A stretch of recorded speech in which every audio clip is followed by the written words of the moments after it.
Brothers inherently are competitive, and twins take it to the next level. Hmm. Who knew that next level was murder? You are now listening to The Infamous Ones, a true crime podcast hosted by Kay on Spotify. A podcast aimed to uncover and share the stories behind heinous and insane acts that have been overlooked or overshadowed by mainstream media, getting justice for the voices that can't speak. What's up, y'all? It's your girl Kay, and I am the host of The Infamous Ones, a true crime podcast. A podcast designed to focus on crimes committed in the Black community that you don't hear about in mainstream media, giving a voice to those victims that have otherwise been silenced. Hello, hello, hello, everybody, and welcome back to another episode of The Infamous Ones, a true crime podcast with me, Kay, the Texas girl in the Georgia world, baby. Ladies, how y'all feel? Fellas, y'all all right? It is Sunday, October 19th, 2025, and your girl is feeling amazing and grateful. Okay. Baby, I am celebrating 2 years of podcast episodes, 2 years of true crime, 2 years of craziness, and just outright amazing content. Like, thank you so much for continuing to support the podcast and for the episodes that you all have recommended, the cases that you all have suggested. And, some of them have been some crazy cases, some of them just been like, what the hell? But, I appreciate you guys the way that you all continue to share the episodes and the podcast. Like, this has been 2 years of just like up and down, all out roller coaster and the whole nine. But, I'm so grateful because you all are really showing me that you support me. And, whether you realize it or not, your reviews and your comments, and some of y'all, with y'all, woo, y'all, some very, very aggressive instant messages and emails. Like, y'all acting like my mama. Some of y'all got me a little concerned and whatnot. But, it gives me the drive to keep going. Shout out to, the podcasts that have, really hyped me up and really, been supportive. Of course, Sisters Who Kill, Black Girl Gone. Oh my gosh, it's so many. Shout out to BTCC. I'ma always support them, always show love to them. You know, I can't count how many times that, I've seen people say that they heard about my podcast through another podcast, or they heard about my episode through something that they seen in another discussion group somewhere else. And I know I got started because of Sisters Who Kill, and they really put me on the map. So I'm gonna always, say thank you and show my appreciation and my gratitude, because it's really amazing to see that love in the Black community, and in the Black true crime community, of course. So definite shout out to everybody, and thank you to those that have streamed the episodes. Thank you to those that continue to send case suggestions and that have been patient with me throughout all of the craziness the last couple of months. Divorce is never easy. But, again, I appreciate you guys so, so much. Y'all have been there and, witnessed some of the happiest moments of my life and some of the saddest too, but nonetheless, I thank you. And so, without further ado, let's go ahead and get into this episode, shall we? Now, for this episode, I got me a nice tall glass of Jack Honey. Okay. Y'all know how I am about my Jack Honey. I got me a nice tall glass. I got my popcorn pop. Y'all, I took it back to episode one with the Jack Honey, the popcorn. I was going to throw in some hot tamales, but I think I'm going to wait until the bonus episode for that. Oh, yeah. Did I forget to tell y'all there's a bonus episode? Yes, it is. But anyway, y'all gonna go ahead and hop on in and buckle up. Shouldn't take but maybe a tank and a half of gas, because we gonna ride out to Florida. Yeah, we gonna take it all the way back to 2006 in good old Eustis, Florida. Now, it's about 35 miles from Orlando. It's a very small population of about 23,000 people. Well, that's based off of the census from like 2020, I believe. But Eustis is known for its historic downtown district. And well, it's also known for this week's case. So let's get into it. Y'all ready to ride? Y'all know what time it is. Let's get it. This week's case involves Anthony Blunt, victim, Kyson Evans, victim, Willie Shelton, aka Jay, surviving victim, William Robinson, surviving victim, Joshua Daniels, surviving victim, Nikita Jackson, witness and unknowing accomplice, Kendall Starks, aka Pig, accomplice, Kim Jones, Dante's girlfriend slash baby mama and accomplice, Angel Glenn, accomplice, and the infamous murderers of the week, Jonathan Frazier, aka Shushu, Dante Hall, and Dante Hall, also known as the Evil Twins. Dante Jermaine Hall and Dante Jermaine Hall were both born August 1st, 1984, to Louise Laster and James Hall in Florida. Now, Louise pretty much had, I guess you could say, a rocky background herself. She was raised by two alcoholic parents, and Louise was one of eight children. She had seven sisters and brothers, and they all, lived in close proximity in the same household. And because of the fact that her parents were alcoholics, they were exposed to things at an early age that they shouldn't have been. But that's how typically it was, back then. And so when you're a product of a certain environment, it's hard to break the cycle. Like, not saying that it's not possible, but it's just hard to break that cycle. And I remember reading a comment in one of the comments for a previous episode where somebody had said something along the lines of, oh, well, I said the apple didn't fall far from the tree or something like that. But when I say, situations like that is because in most cases, statistically, when you are born into a certain environment, it's all you're exposed to. So you become a product of your environment. And in some cases, you are able to break the cycle or break the chain, so to speak. But in most cases, yes, that cycle does continue. If you are born into a household of abuse and neglect and poverty, then it's what you're exposed to, it's what you know. Some can make it out, some can't. Now, Louise got pregnant with her daughter Michelle, and then she had a son named Pat, and then she had another child named Shalonda. After that, she had her twins, Dante and Dante. And it was really hard during this time because Louise was battling an addiction. This was in that time frame where cocaine was like running rampant and everybody was getting addicted to it. Like in the 80s, oh yes, trust and believe, it was hard. Like it was hitting the streets hard. I'm talking about like soldiers that just went off the war coming back, in the 70s and 80s, they coming back from fighting overseas and all of that. And then they got to fight at home, like within weeks, they getting strung out. You got people that are, professionals that are getting strung out. Like it took a lot of people out in the 70s and in the 80s. And it got to the point where Louise couldn't really care for the twins because of her addiction.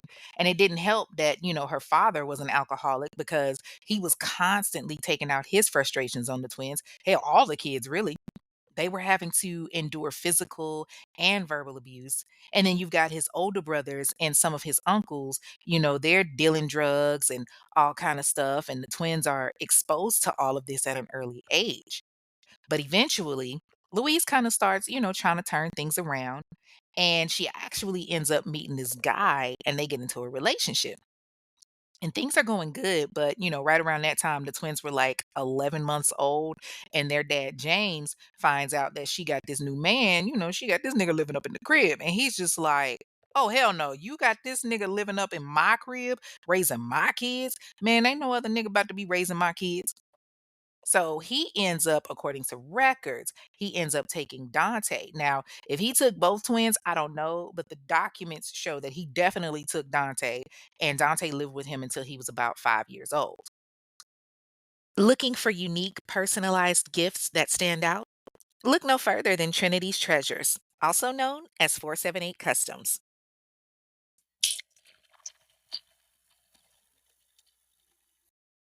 Listen, it's obvious I'm sipping from one of their incredible tumblers right now, and I can tell you, they're not just functional, they are fabulous. From custom t shirts to stylish trucker hats, dazzling jewelry, and even refurbished Nikes. Trinity's Treasures has something for everyone. Parents, need a thoughtful gift for your kids' teachers or a back to school bag for your kiddos? They've got that covered too. And guess what? They're a verified Houston County vendor. Plus, they offer discounts for military personnel, first responders, and y'all know how I feel about first responders because hello, nurses, educators, schools, nonprofits, and bulk orders too. So text 478 205 9472 or join their Facebook group 478 Customs. Tell them Kay sent you and get ready to be amazed by the most incredible personalized gear. Trinity's Treasures, where your treasures come to life. Between his father and his father's mother taking care of him, the living conditions really weren't any better than his mother's. So when he was about 5, he went back to live with his mom, and even though he was supposed to be living with her, he and his twin brother were still getting bounced around from place to place, relative to relative, all of that. Now, when he moved back in with his mother, he was a little over 5 years old, and records showed that Dante had a lot of mental issues. Dante was pretty much okay, but Dante had a lot of issues. He attended a school that was for the emotionally handicapped children. He did some testing and was diagnosed with attention deficit disorder, or what we know as ADD. He was prescribed Ritalin. And honestly, y'all, when it comes to that Ritalin thing, like, I don't know. Like, I kind of have mixed feelings on that because I've seen kids that take it and it does fine and they're balanced and, behavior's okay. And then I've seen other kids that take it and they're like spaced out, like just completely zonked the fuck out, and it's the only way to, calm them down. Like they're hyper 1 minute and then they're like Night of the Living Dead the next. They're freaking zombies and it hits them in this like lethargic state and then it takes forever to get them out. But he was prescribed Ritalin and despite all of that, according to his mother, he wasn't really a problem at home until he got a little bit older. He started skipping school and just kind of, acting up. But his mom really didn't say much because, she was dealing with her own issues. And he didn't like school because of his disability. And honestly, see, I've never known ADD to really be like a disability like that would prevent you from going to school. Like at the end of the day, for example, my son has ADHD as well as autism, and he still performs wonderful in school. But, I'm also looking at it as okay, this is the late 80s and early 90s. So, it was much of a maybe it was a disability to the point that, you know, it was different back then as far as how they treated it, or maybe the parents just didn't pay attention as much. I don't know, but it was considered a disability because his mother was getting social security benefits because of it. So the twins were in school up until the 11th grade. Dante was doing special learning disability classes, which was on top of the educable mentally handicapped classes that he was taking. So the EMH classes were for students that had intellectual handicaps, but they were trainable in certain areas. Now I know they have something similar now. Like basically now the kids would have an IEP, which is an individualized educational plan. But, then they didn't have that. They just stuck them in classrooms. Now, they have different things. But Dante was able to take both classes, but then he kind of, started to slack off. Now, there's not much as to Dante's education, but I'm assuming, and I can only assume because again, there's no documentation on him, that he was doing just fine. It was mainly just focused on Dante. But clearly, both of the twins, pretty much did everything together. Like around the time that they were 13 years old, they were out, hooked on drinking. Now, Dante said that he never really did any hard drugs, but I mean, shit, at 13 years old, you smoking weed. Like, that's hard enough for me, fam. So, the older that they got, the more trouble that they got into. After they dropped out in February of 2003, both of them got arrested for selling cocaine.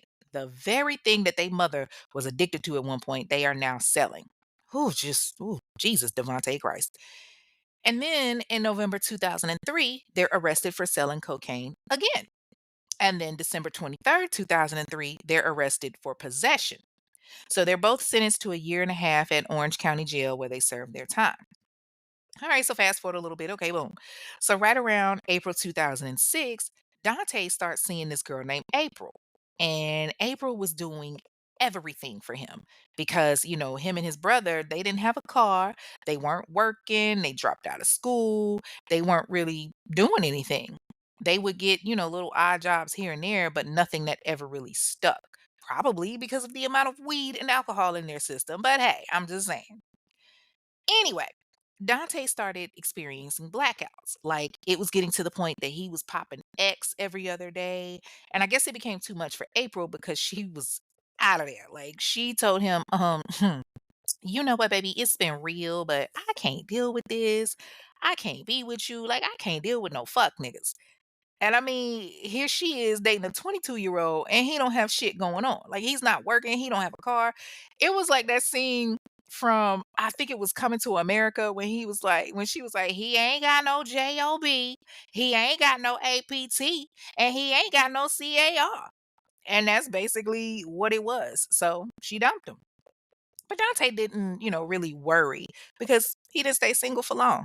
He ended up meeting a new girl and literally hooked up with her just a few weeks later at a party. And that girl was a young 19-year-old stripper by the name of Angel. Angel Kiwanis Glenn was born May 29th, 1987 to Antonella Neely and Daryl Glenn in Orlando, Florida. Now, as a child, Angel was well loved and taken care of. Like a lot of people said she was doe-eyed because she just looked so innocent, like she always had that deer in the headlights look. And many people described her as the cute little chubby girl who, had so much drive and ambition. She was a cheerleader in middle school. And she was very smart too. Her mom was church going and always, trying to instill positivity in her. And for the most part, Angel was a good girl until she hit high school. And like a lot of girls, they start to mature and blossom, so to speak. And she started getting the attention of a lot of dudes. And, boys were definitely feeling her and she liked the attention. So much so that she ended up pregnant in high school. And before she could finish, she was joining the ranks of motherhood and gave birth to a beautiful baby boy. Now, her mother was trying to be supportive as possible, but she also kept it real with her daughter. Like she was like, "Angel, baby, I don't know what you're gonna do. You don't have a job, you don't have a diploma. You got to figure out something because you got a son to take care of now." And Angel, she's trying to blow it off. She's like, "Man, ma, don't worry, it's cool. I got it." And so Angel decided to go the route that a lot of young girls do, which is stripping. I don't Lord Jesus, Earl Christ. I don't know why people automatically just resort to stripping like that's the only way. I know it's fast cash and all, but all money ain't good money, baby. I'm just saying. But she figured, hey, I could take care of my kid. I'm gonna go strip at night, do some private parties. And that's how she ended up meeting the twins. Now she met Dante at first, and he was attracted to her and all of that. But at the same time, Dante had a baby mama named Kim Jones and a fresh young baby. Okay, like straight out the hot pocket. And he didn't really exude confidence like that. So Angel was just not feeling him. Oh, but the minute that she saw Dante, oh baby, it was a wrap. Her body was screaming for that. Okay. Why I don't know, cause good God Almighty, homie is nowhere near attractive. Like every time that I saw a picture of him, y'all, I swear, I'm gonna go to hell for thinking this. But every time I saw Dante, all I could think about was burnt bacon. I listen, listen. I'm sorry, I'm not really, but yeah, it sounds like a good thing to say. But, they met and she was feeling him. It was an instant connection. They met around June of 2006, right after he broke up with April. And, he was 22, she was 19, and he had her sprung. Every chance that she got, she was hopping up on that dick. And, they linking up and all of that. And listen, broke dick be some of the best dick, I swear. Huh, but listen, ladies, don't act like we ain't never hopped up on no broke dick before. Like it's out there, okay? Niggas know they got broke dick because they out there fucking the shit out of you, trying to make sure that they got a place to live. Okay, I'm just saying. What they call them, hobo sapiens. That's what it was. That's what Dante was, a hobo sapien. He was like, I gotta put this dick down to make sure that she keep fucking with your boy. Okay. But in her mind, she's like, "Oh, baby, this is my man, my man, my man. I'm gonna marry him." She's giving him. Do y'all know she's giving him her money that she's making from stripping? Like, girl, what is wrong with you? You giving this nigga your money, bruh? Really? Okay. And so for Dante, he got the best of both worlds. He ain't got to work. His girl giving him money. He dicking her down, getting the good pussy, getting that hot pocket all the time. And she's spending less and less time with her kid. All of that. Like he's enjoying it. He's having the best of both worlds. And so all of this time, she's giving him money and everything, and it's supporting his habit. Because remember, he's still popping pills on the regular. Like, he's still popping X, all of that, smoking weed, drinking, and Angel is just continuing to do her thing. So, they've been spending time together, and Angel is spending less and less time at home. She's not seeing her child as much. She got a mama raising her son. She's just so in love with Dante. And, he's got this whole bad boy image going on. He got the gold teeth and the tattoo on his neck to say money ain't the thing, which it really ain't for him because he ain't got none. But okay. So, Angel doesn't see anything wrong with what she's doing. She's trying to do what she can to help take care of her man, so as luck would have it, on September 5th, 2006, Angel gets a phone call from this guy named Jay. Now, his real name was Willie Shelton, but everybody on the block called him Jay. So he hits up and he was like, "Hey, what's going on, beautiful? Listen, I got a little party I'm trying to throw for my boy. Now, it's going to be some major money up in there. So, hey, why don't you come through? Maybe get a couple of your girls and y'all come kick it with your boy." Now, real quick. Okay, so Angel had a Nextel chirp phone. If y'all remember cell phones, it wasn't just like a cell phone, but it was also one of those chirp devices, like a walkie-talkie. Like it was loud as fuck. Like you could hear that shit from a block away. All you hear is click click, like real loud. And it used to bug the fuck out of me because it was so loud. So when Angel is talking to Jay on the phone, she got it on speaker, and Dante can hear pretty much everything that's being said. So he's looking at her and he like, "Yo, go get that fucking money." And so Angel tells Jay, "All right, cool. I'll be there. Let me holler at some of my girls. I'm with it. We got you, baby." So when she hangs up, Dante's like, "Yeah, baby, this about to be some easy money right here. We gonna rob these motherfuckers." And Angel, she a little confused. She's like, "Wait, what? What you mean?" So he tells her, he was like, "What you gonna do is you gonna go to this party and you gonna act like you gonna strip and everything, and then we gonna come in and rob these motherfuckers." And Angel looks at him like, who is we?" And he tells her, "Don't worry about all of that. I got that handle." Now, of course, his brother Dante, or Dante, excuse me, is down the ride. So they hit up a couple of their friends, these two dudes, Kendall Starks, aka Pig, who was this little bald headed dude, and then Jonathan Frazier, aka Shushu. They say Shushu was like a little pygmy looking ass nigga, but he knew that he could get them to, help out. And the more help that he could get, the better. So Dante gets his baby mama involved. He tells his baby mama Kim, "Hey baby, I need your help. I need you to rent a car. Me and Twin got something to do. We're gonna ride out to Eustis." Now again, Eustis is like 30 miles away from Orlando. And Kim doesn't think anything of it, so she agrees. So they start to get their plan into motion. And on September 5th, 2006, that same day, Kim goes to rent a car at the Enterprise Rent a Car. And she rents like a little, Chevy Malibu or whatever.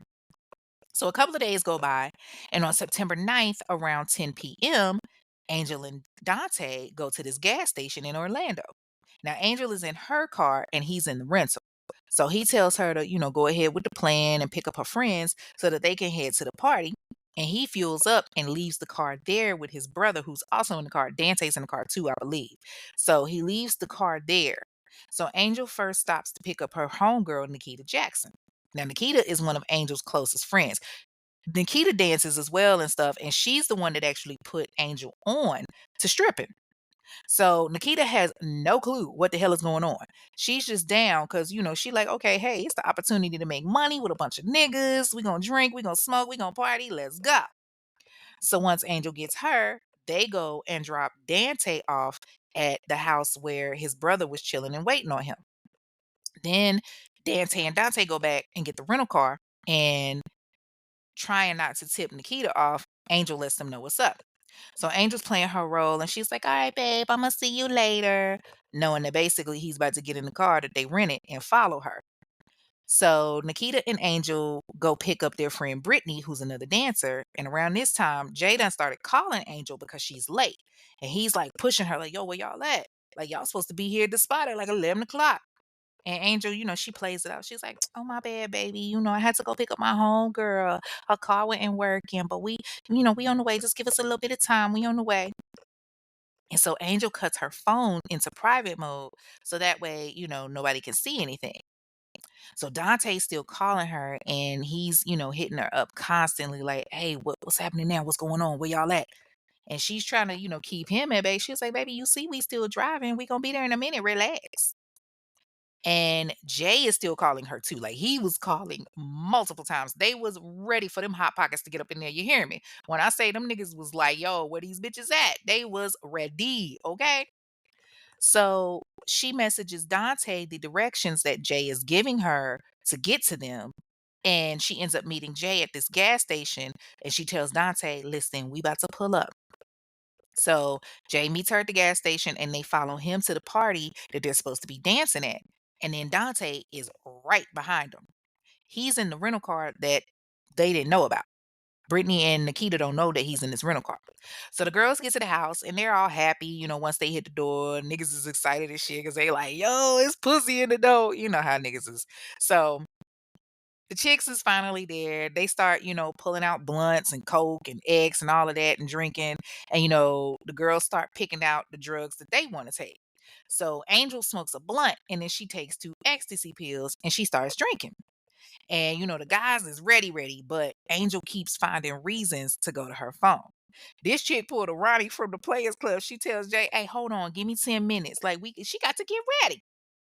So she takes the girls into one of the rooms, and they all back there smoking and drinking and changing clothes and hyping themselves up and all of that. But while they're doing that, Angel calls Dante to tell him what they're doing, and she's like sitting over in the corner whispering. And she was like, "Hey, babe, yeah, we in here getting dressed. All the guys is outside." And Dante's like, "Okay, well, how many niggas you see? Do you see any guns? What's going on? Why is there so much noise going on? Why the party ain't started yet?" Like this nigga asked more questions than a bitch that found a condom wrapper in her nigga's pants pockets. I'm just saying. The party couldn't start because the niggas forgot the fucking radio. Like they literally sitting there waiting on the radio so that the girls can dance. So, Angel explains this to Dante, and Dante's like, all right, bet. When you done, make sure you get them all in one room so it'll be easier for us. And, Angel's starting to like get a little annoyed. She was like, babe, that's gonna be hard. Like, they not all in the same room. Some of them outside. Like, what you want me to do? And Dante pissed at this point. He was like, fuck it, I'm coming in. And then he just hangs up the phone. And Angel, she a little nervous because she's like, oh fuck, what the hell is he about to do? So, she tries to get everybody into one room. She was like, you know what? Don't even worry about the radio. We gonna make it do what it do. Y'all come on, let's get it together.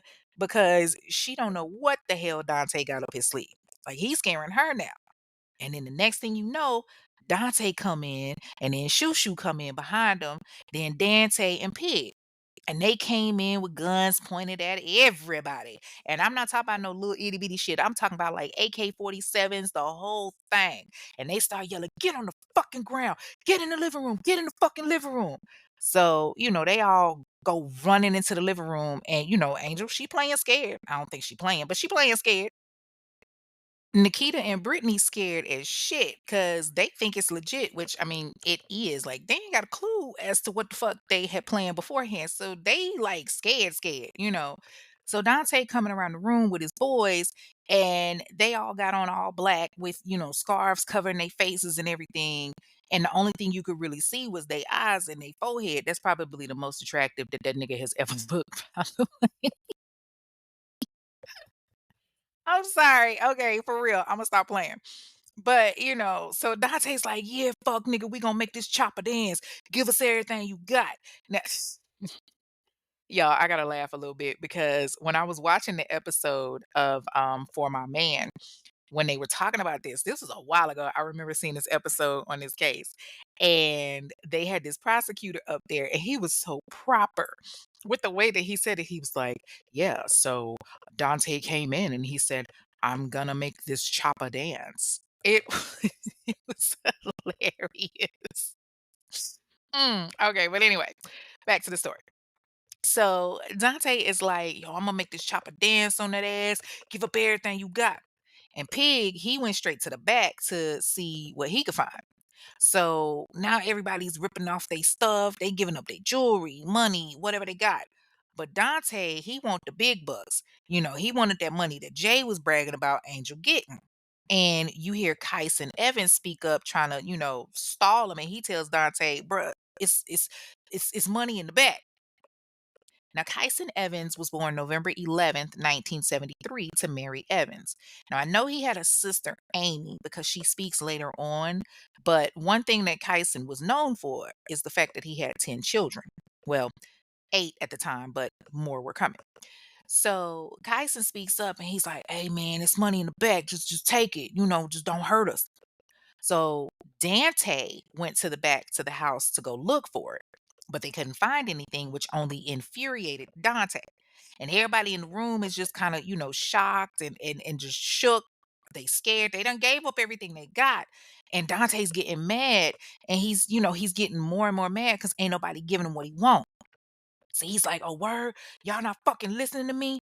And so the next thing you know, he starts shooting. But what nobody expected was the fucking bullets to ricochet.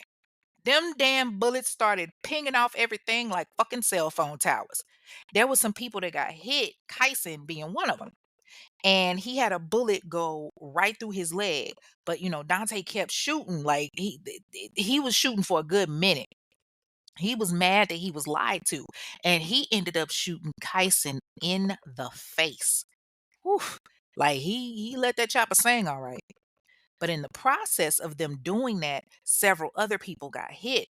Now Angel and her girls, they done dropped to the floor. They trying to make sure that they don't get struck by these bullets because all you hear is pop, pop, pop, pop, pop, pop, pop. And it's just hitting so much stuff. And in the process, people are getting hit.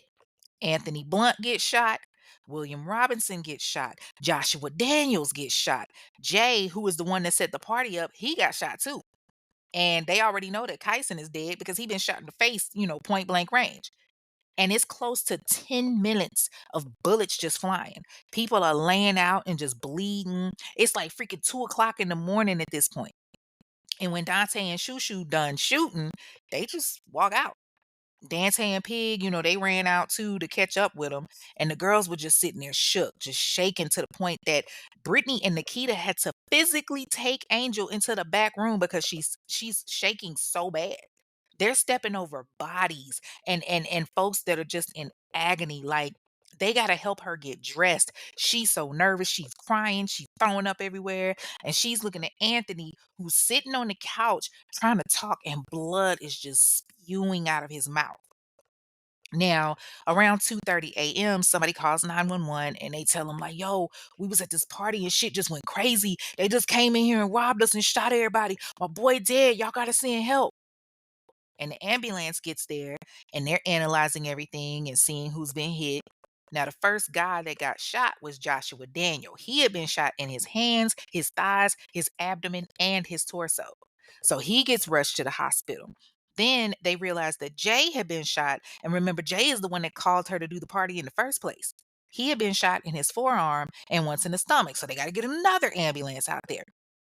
Then William Robinson had gotten shot as well, and he was also shot in the stomach and the shoulder. But Anthony was one of the ones that got it the worst. Anthony Bernard Blunt was born January 16th, 1971. Can we talk about how that is such a dope date? Anytime I hear January 16th, I'm going to shout out my sorors of Zeta Phi Beta Sorority Incorporated, Z Phi. But anyway, okay, sorry. Sorry, I'm back. He was born January 16th, 1971, and he attended Bethune Cookman College, where he was a member of Alpha Phi Alpha Fraternity Incorporated. Shout out to the Alphas. Dove love to y'all.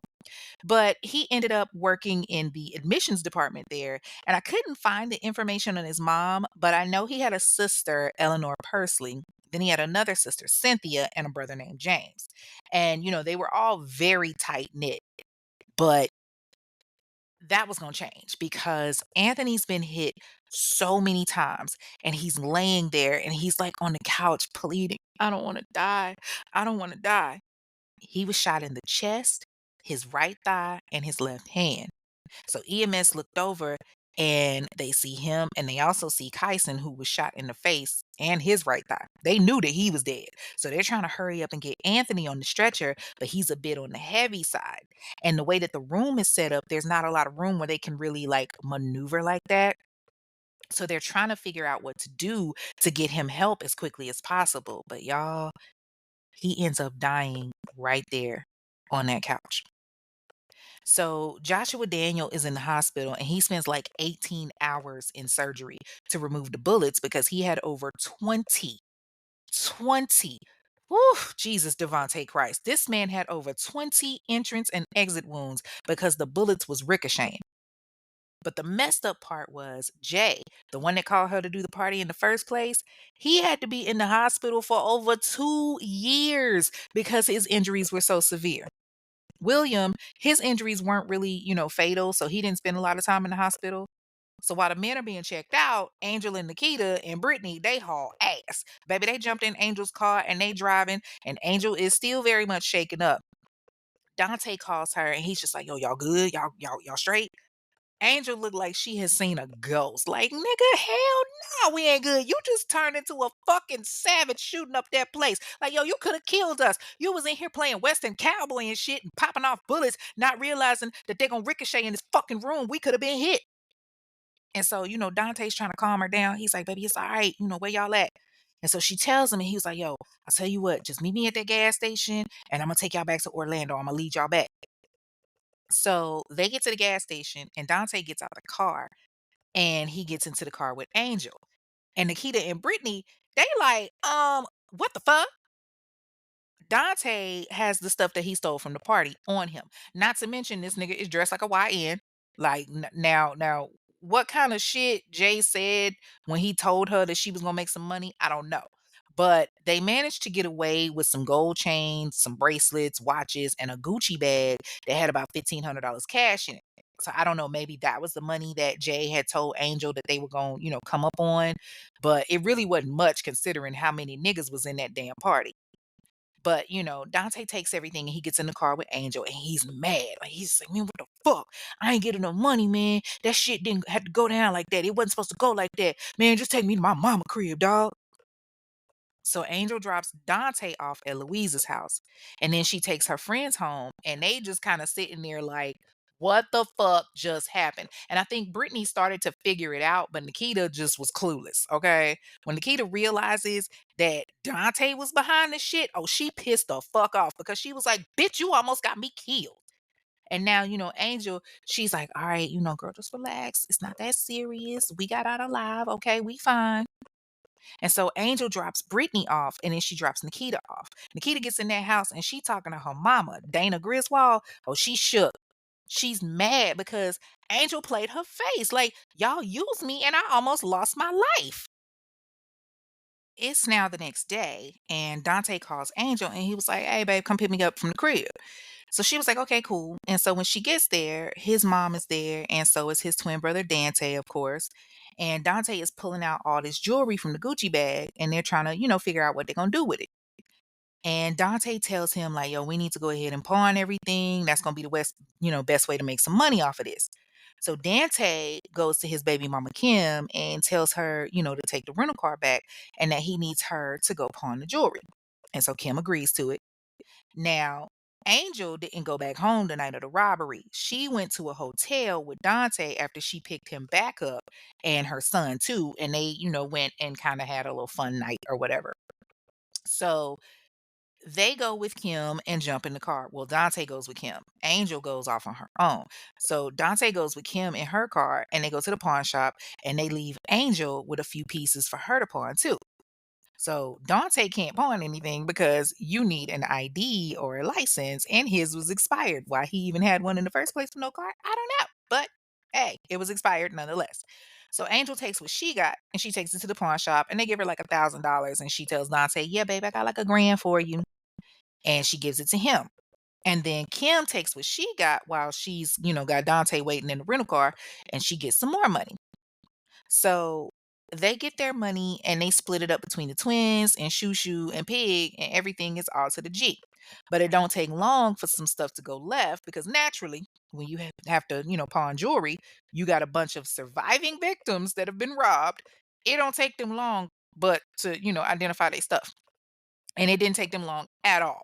All the cops had to do was go to the pawn shop and check the ID of the person that pawned it because when they gave their statements, naturally they telling the cops like, "Yeah, we gave them our jewelry." So of course, one of the first places that they're gonna check is the pawn shops because dummies usually pawn shit within the first couple of hours because they're trying to get rid of it because they know that it's hot. So it didn't take long. Cops get to the pawn shop, boom, they see, okay, we need to see the ID of the people that did it. And so they go and they check it, and there you go. So the police hit up Angel first and they like, "Hey, yeah, we need to talk to you." And she's trying to play it cool. So she tells Dante, "Baby, the cops want to talk to me." And he was like, "All right, well, before you do that, do me a favor, let me see your phone." Y'all, he takes her cell phone and he changes his name in the phone to Grandpa. Like, nigga, what the fuck is that gonna do? And I guess he thought he was being smart, old dumb goofy. So she goes to the police station and she answers their questions and she thinks she good because they let her go home. Oh, but then Nikita is struggling to keep all of this to herself. Now that she done had to calm down, now that she got that time where she can relax and really think about shit, she tell her mama Dana, "Mama, I know who it was that did that murder that they talking about on the news. It was the twins that did this. And they had some of their friends there. And I don't know. I don't like this. Like I was in there, I could have died. And he over here bragging about it, acting crazy. And baby Dana was not about them games. Not my child. She was like, "Yeah, you're not about to be sitting up in this house with that. We going to the police station. Get your purse. Let's go." September 11th, she takes her daughter to the precinct, and baby Nikita is in there spilling her guts like a college student on a drink binge. She talks about how Angel and her and Brittany went to that party and how, how shook Angel was. And so the cops is asking, like, how you know it was the twins? And she tells them, "Oh, well, Dante left a mask in the car and it fell out onto my driveway when he got out the car." And I'm thinking, like, I know there's DNA all over that thing, but this is where I start to think, No, you done fucked up, right? No, no, no, no, no, no, no, no, no, no. You know you done fucked up, right? like, dumbass, why the fuck did you get in the car with Angel in the first place when she still had them chicks in the car? You should have waited. You had no excuse to be in Eustis. It wasn't a coincidence or anything that y'all was there. Like you should have took your ass home or you should have just stayed in the car. Why would you get in the car with Angel and it's two other bitches in the car that didn't even know you could have gotten away with it. But Nikita and Brittany put shit together. Like Nikita wasn't stupid. Damn. But now the cops got all this information and they want Angel again. So less than a week after the murders, on September 14th, 2006, Angel Kiwanis Glenn is arrested and taken to the Lake County Jail. They bring her to the station and they book her in everything. And they tell her that she's being arrested because she pawned the stolen jewelry and she had to spend several weeks in jail. And the whole time that she's in jail, they are on her ass. "Oh, baby, tell us what happened. We need to know." And she does sort of kinda tell, but, like, she keeps changing the story. One minute she's saying that she don't know who did it, then she's saying that, her life is being threatened, so she can't say anything, but she don't know that Nikita has already told the police what happened. And so eventually, it just became too much, and they tell her like, "Yo, your friend already told us what you did." And that's when she switched shit up real quick. She was like, "Okay, I'll tell you what happened. I just wanna go home." And so, her mom helps her out and she gets bonded out of jail on October 15th, 2016. Now, part of her condition to be on bond is that she do not contact Dante at all. No phone calls, no letters, no visits, no nothing. Plus, she has to wear an ankle monitor so that they know where she is at all times. And Angel quickly agrees. Okay, no problem. I won't bother him. I won't go see him, which was a bald faced lie because not only was she calling him, but her ass ended up going right to the jail to go visit his ass. And again, this is where I start to think. You know you done fucked up, right? No, no, no, no, no, no, no, no, no, no. You know you done fucked up, right? Why in the hell would you take your ass to the jail when they specifically told you not to? Like, dumbass, do you not realize that they can see you? You sending this nigga pictures of you and your ankle monitor is showing in the picture. So you can't even say it's an old picture. Like, do you think that you are Casper? Do you think that you some spiritual entity that can't be seen? Honey, you are not translucent. You a little on the beige side, yes, but you are still very much noticeable. They are watching you take your ass in there. Not only that, but you writing this nigga's letters and all kind of shit. Like, girl, ooh, she make a wall look smart. I swear, ooh, she make a wall look smart. Mind you, the reason why Dante is in jail is because of a different charge altogether. They haven't even gotten him on the murders yet. This fool got arrested for parole violation and put in jail. And at this point, he ain't even fucking with Angel no more because he got a new girlfriend. Yeah. He starts seeing this girl named Ashton Oaks. And Ashton and him are spending a lot of time together despite the fact that he's in jail. She coming up there on the regular. So I'm just sitting back looking at Angel like, fuck is you doing? Now, the one thing I will give Angel credit for is that once all of this shit happened, she turned her life around somewhat. She got a regular job. She started working at this company called Mocha Delights, which was a coffee house. And her boss, Veronica Estrada, was a really sweet woman that was, trying to help Angel get ahead. So she was going to work and doing what she had to do and, finally getting her life back on track and taking care of her son and everything. But it still didn't negate the fact that, you got caught up in some shit. And so I'm just sitting here like, yo, you literally sat there and continued to write letters to this man. You called this man and all of that. He's in jail, honey. These calls are recorded. It's not like you can just fake your voice. Like, make that make sense. Meanwhile, Jay is still in the hospital recovering. Remember, I told y'all it took him 2 years before he was released from the hospital. And so, after much investigation, witness testimonies, and all of that, the police get the suspects that committed the murders. Both Dante and Dante Hall were arrested and charged with conspiracy to commit armed robbery, armed burglary, robbery with a firearm, attempted felony murder of Joshua Daniel, attempted felony murder of Willie Shelton, first degree felony murder of Anthony Blunt, and first degree felony murder of Kyson Evans. Now, Angel is still out, but it don't take long for the cops to realize that she's not abiding by the conditions of her bond release. So, December 21st, 2006, the judge got on her ass. Didn't I tell your ass not to contact him? But she gonna ride for Dante. She tell him that's a lie. And the judge was like, I know you fucking lying. I know you fucking lying. Take your ass back to holding. So he has her arrested and placed back into jail, and she has to sit there and wait until her trial. Now, they presented the audio recordings of her talking to Dante and had visuals, video visuals of her coming to visit him and putting money on his books. I'm just sitting back like, yo, you got to be stupid as shit. You got the IQ of a fruit fly. Cause bitch, you know damn well they can see you. You had opportunity to really live your life right and be out here doing what you're supposed to do, but you can't leave this Ewok looking motherfucker alone. And clearly he done already moved on and got another chick. He ain't even thinking about your ass.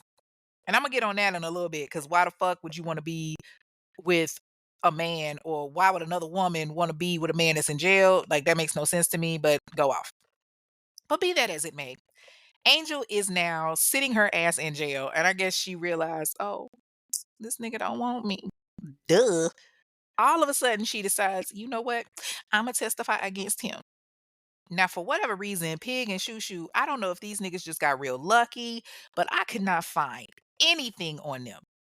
I looked up aliases through their real names. These niggas was ghosts. Like, I'm really starting to think maybe they were put into protective custody or something. I don't know. But Shoo Shoo definitely was in there shooting and killing folks right along with Dante. So, how is it that there is no criminal record of him whatsoever amazes me. But now that they got everybody in custody and everything, Angel is facing some serious charges too. Granted, she wasn't facing murder, but she was facing robbery with a gun or deadly weapon and conspiracy to commit murder because even though she didn't pull the trigger, she definitely was right there helping her man. Looking for a book that resonates with your soul? Well, look no further than Arthur Kay, a master ghostwriter, storyteller, and author who weaves tales across multiple genres, from heartwarming romance to gripping urban horror.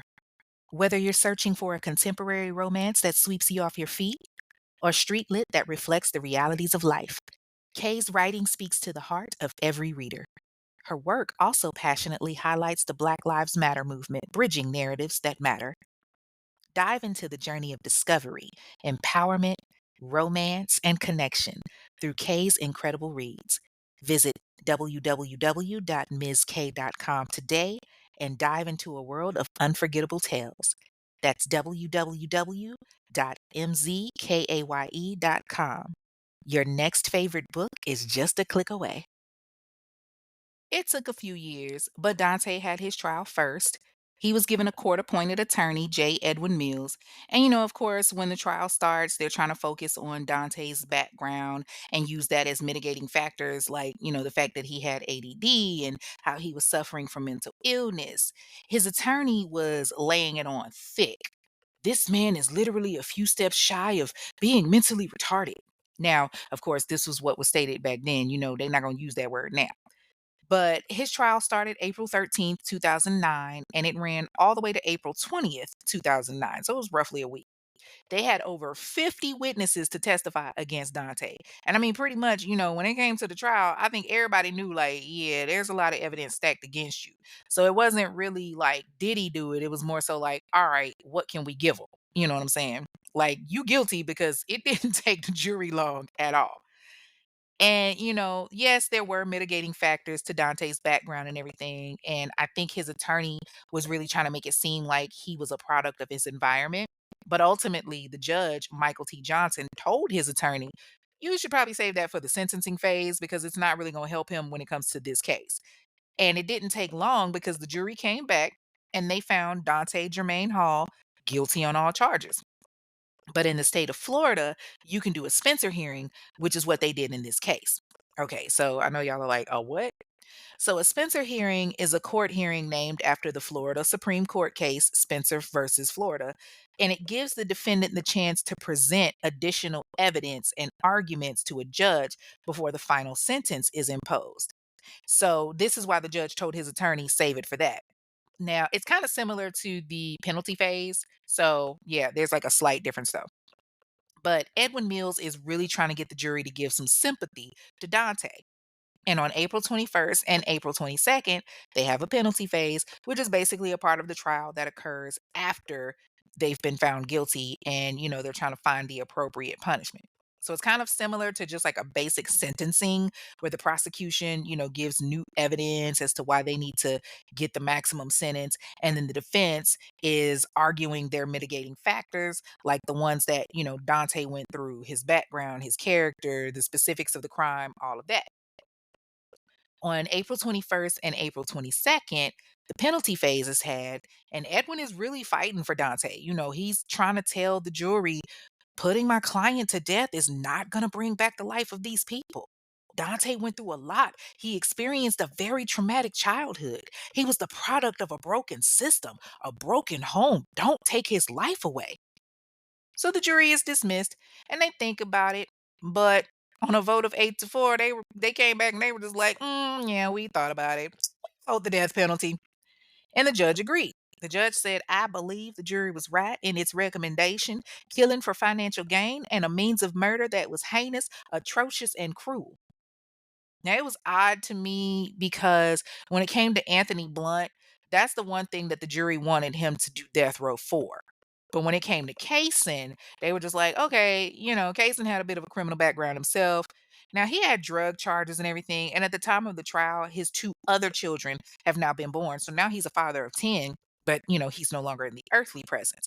And you know what? That kind of bothered me because it was like, okay, y'all wanted to give the death penalty for Anthony because he was a social worker for Bethune Cookman, but y'all wanted to give life in prison for Kyson because he was on drugs. And normally I wouldn't ask this, but this time I have to say, what's the reason? I honestly don't understand the reason for doing that. Like, so the sentence didn't have to be as severe because he had done drugs. Like, he was still a victim at the end of the day. He was still a person. These two were friends, and no one's life was more important than the other. Like, that was so low key shady to me. But hey, that's the justice system for you. So, once again, his attorneys are just pleading to consider that, Dante is borderline retarded. He was committing crimes because of the kind of life that he lived. But then family members of the victims, they got to speak, one of whom was Amy Evans, Kyson's sister. She didn't like the fact that her brother, wasn't getting the same consideration to Anthony. And I agree with that. And she tells the judge, life shouldn't be an option for him. In time, his family can visit him. I'll only be able to visit my brother at the cemetery. And again, I agree. The same way y'all gave the death penalty for Anthony, it should have been the same way for Kyson. And Anthony's family, they spoke out to his sister Eleanor said, I do think the death penalty is warranted. They shot a man in prayer. I can assure you he was praying. He did not wear jewelry and he did not have any money, so he wasn't robbed. Okay, listen, sis. He was at a stripper party. He was at a party with strippers. I don't think he was praying, but I get where she was going with it. But I highly doubt he was praying. Okay, he might have been praying for. Never mind. So they then get an expert witness to come up and talk about Dante's mental health. And it was these two psychologists that talked about Dante's low intelligence and his IQ level. And because of the amount of substance abuse, I'm like, well, shit, it just sounds like he just smoked away everything that he had because he was on so many damn drugs since he was like 13 fucking years old. He smoked away his brain. And the jury agreed because they voted 11-1 that the murder of Anthony Blunt was heinous, atrocious, and cruel. So that's why they voted for the death sentence. So next up was the Spencer hearing, where the trial court was like, okay, the jury wants the death penalty, so be it. What was really sad was Dante's family wasn't there. Now, his mother wrote a statement and she said, my son is a good boy. He's a good man, Savannah. He just had some problems here and there. And so now that he's going to jail, I need y'all to understand how good of a boy he was. And so now the jury has to convince the trial court, and they're looking at four major things. Dante was convicted of armed robbery, armed burglary, attempted felony murder of Willie, attempted felony murder of Joshua, and first degree murder of Kyson. He created a great risk of death to many people by shooting off the way he did and bullets ricocheting. He committed murder for financial gain, and the way that he killed Anthony was just extremely heinous. The jury also had to look at the non statutory mitigating circumstances, like his appropriate courtroom behavior and his background with his family of the generational drug and alcohol use and criminal behavior, and how he didn't have any good role models growing up. The fact that they considered his courtroom behavior, like, motherfucker, you supposed to be good in court. Otherwise, dumbass, you already in court. Like, act up if you want to, see what happened. Act up, you can get smacked up. Okay, I'm just saying. Anyway, so they considered how he grew up in a dangerous neighborhood that reinforced drug use and how he was abused as a child and all of those things. But ultimately, the decision stuck. And, of course, he tried to file for an appeal, but it didn't work in his favor. Instead, he ended up becoming inmate number X45131 at the Okaloosa Correctional Institute in Crestview, Florida, where he did file an appeal, and later they ended up commuting his death penalty sentence to life in prison without parole. So I guess you could say he somewhat won. So lucky for him, he's not on death row anymore, but he still has to spend the rest of his life behind bars. Get ready, true crime fans. Join me for a live show like no other. January 17th, 2026, from 7 p.m. to 10 p.m. at Collingwood in Charlotte, North Carolina. Queen City, let's go! The Infamous Ones podcast is bringing the chilling world of true crime to life. This free event will delve into a brand new case that will leave you on the edge of your seat. But remember, registration is a must. So click the link in the discussion group or find it on Eventbrite to secure your free ticket. Each guest must register individually, y'all. And for those looking to sip while you listen, go ahead and grab your alcohol wristbands for just $20, also available on Eventbrite. Purchase in advance to ensure your spot. Plus, meet and greet with your favorite podcast host, Kay, the Texas girl in a Georgia world, baby. So don't miss out on a night filled with drinks, fun, and unforgettable true crime stories. Are you ready for the truth? Mark your calendars, mobbers. January 17th, 2026. See you there. Stay mobbing, y'all. Next up, Dante ends up having his trial, and Michael Graves is his attorney, who's also pretty much, court appointed. And honestly, is pretty much twins in every capacity because they didn't really see anything that made them say, okay, yeah, he's innocent. Granted, he didn't actually pull the trigger, but he was just as responsible because he went along with it. And they find him guilty of the exact same charges as his brother. So he ends up becoming inmate number X43131 at Century Correctional Institute in Century, Florida. Now, Jay ends up getting out of the hospital and he goes on with his life, and it's a hard struggle for him at first, but he manages and he's getting through it. When it came time for Angel's sentencing, she's got all of these people that are trying to fight for her, one of whom was her boss, Veronica, from the coffee shop. She's pleading to the judge, Judge, please don't let this define her. Yes, she made a mistake, but she's not perfect. She can be so much better. She was doing so much better. Now, in a weird twist of occurrences, what really kind of had me like, was Tamara Gillislee, who was the niece of Anthony Blunt. That was the one that died on the couch. Now, Tamara actually had gotten locked up temporarily for a fraud charge, and she met Angel while they were in jail together. And the two of them ended up forming a relationship. She even speaks to the judge, and she tells the judge, Your Honor, I forgive her. I know what she did was wrong, but I forgive her. And so the judge thinks about all of this, and he was like, That's great. Glad y'all forgive her because I don't. And Angel gets sentenced to 10 years. Now, she goes in, I believe, May 25th, 2010, because, like I said, all of the trials were, on different dates. So she goes to prison May 25th, 2010, and she actually filed an appeal to try to get early release. And they was like, girl, bye. You only got 10 years. If anything, you should have had more than that. So she ended up getting released from prison April 23rd, 2018. So she didn't do the full, 10 years. She did right under 8. But she gets released from prison, and last I saw, she was living in Dallas, Georgia with her son, and her mom now lives in Marietta, Georgia. So hopefully, she got her life together. But that, ladies and gentlemen, is the story of Angel Glenn and the Evil Twins. And now it is time for Fair or Foul, where we look at the justice system to determine if the sentencing given was indeed fair, or if it was just some bullshit that's going to have us sitting back saying, What the fuck? Now, the twins sentence, fair across the board, you bastards. When it comes to the Hall brothers sentencing, perfect. I myself will always be an advocate for that $42 cocktail because when you purposefully take a life and you have no remorse because you act as if someone is an inconvenience to you or like they owe you something, you get what you deserve. And in this case, they both deserve the death penalty. But I guess life in prison without parole is cool because either way, you still ain't gonna see the light of day again, at least not outside them bars. And it seems like, Dante was the more aggressive twin. I really hate that, his brother had to follow in his footsteps the way that he did because clearly he fucked up his life too. And I mean, I get it because I have twins myself and they got each other's back no matter what. Like they are thick as thieves. And sometimes I just want to be like, oh, Jesus, help me because I'm about to send him, I'm about to send him one of them. At some point, I just be looking up like, all right, God, you sure you want him now? Because I'm about to send him to you. But at no point do my twins ever do anything to where it could put one of their lives potentially at risk or it could cause them to, end up fucking up their life. And I'm just sitting here like, I mean, like I said, I get it. But at some point, you got to separate yourself and say, okay, hey, you know what? I can't get caught up in this bullshit, especially when you got a kid to think about. Dante had a child. And then to involve other people like your baby mama, like, bro, y'all got a kid to think about.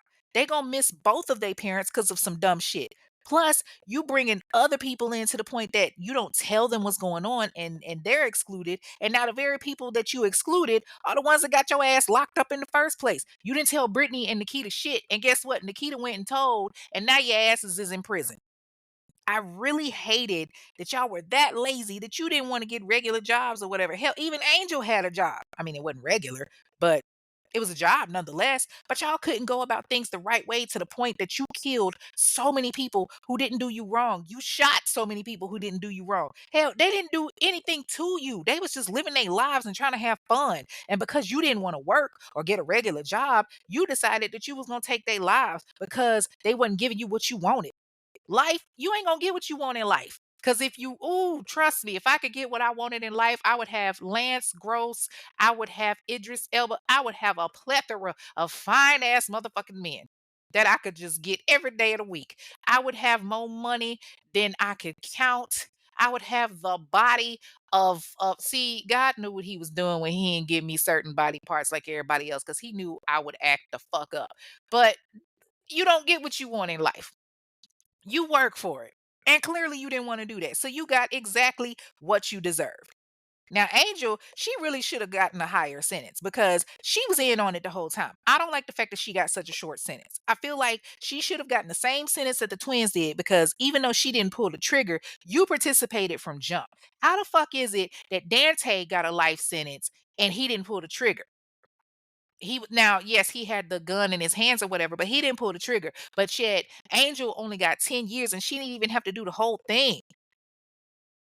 You knew what could happen from jump and you put your homegirls' lives in danger. But when shit get real and you actually got, put into the situation where you having to dodge bullets because these idiots start popping off guns in a room that was just ricocheting them, then it hit you like, oh my God, I could potentially die. What would have happened if one of your homegirls had gotten hit? What would have happened if you had gotten hit? Where would your child be then? Hell, Dante and Shushu clearly wasn't paying attention to your ass. Your ass was scared because, hell, you ain't that good of an actress. So, what would have happened if you had gotten killed?